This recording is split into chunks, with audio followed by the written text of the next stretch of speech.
Assalamualaikum Kak. Waalaikumsalam. Kak, hari ni promo gapo ni Kak? Hari ni ada promo nasi air goreng kunyit. Rasa dah kata? Air goreng kunyit? Ha. Oh, bukan daging goreng belengah? Habis dah promo tu. Habis tu. Tapi ada lagi ni lauk dia ni. Daging goreng belengah ada?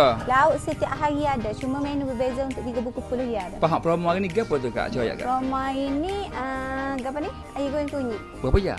Air goreng kunyit kita RM3.10 ya. RM3 ya? Ha. Oi, murahnya Kak ni jual ke nak wik orang ni Orang saja ni? ramai orang yang gitulah ha.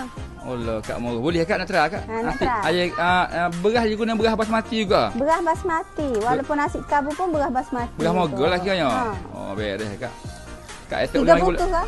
Kenapa Kak? 3 buku kan 6 buku? Nak 3 ya Kak? 3 buku 3 ya? buku 10 ya? Ha, 2 buku hari kita wik aja kau orang. Oh. Buat pahala ni. Ha. Kak esok boleh mari pula Kak? Boleh. Mari setiap hari lah. Kak Ni menu lah ni, tengok lah ni kita buat. Tengoklah depan kita tu comel dah. mana? Oh, ni dia tengok buat ni. Oh, ramai budak kerja Kak ni. Dia tengok buat apa tu? Tu, saya dia duduk buat adalah surprise tak boleh cerita ni. Surprise ya. Dia tengah buat surprise ya. Tengah buat Tak apa, surprise. tunggu siap. Kak ayat kita lah, kita mari ya. Boleh. Kita nak bawa geng. family. Kak Puak. Siap dah. Siap dah. Makin sini Okey, sini Kak. Kak esok boleh mari pula Kak? Boleh.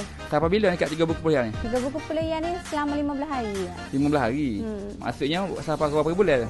Sampai 3 bulan boleh. 30 hari boleh. Lepas tu menu kau pula Kak 3 buku kuliah. Scallop. Main scallop pula? Scallop goreng. Apa scallop Kak? Scallop tu Bukan kerai Kak? Kerang? Lain kerang. Oh, kita beri kerai Kak.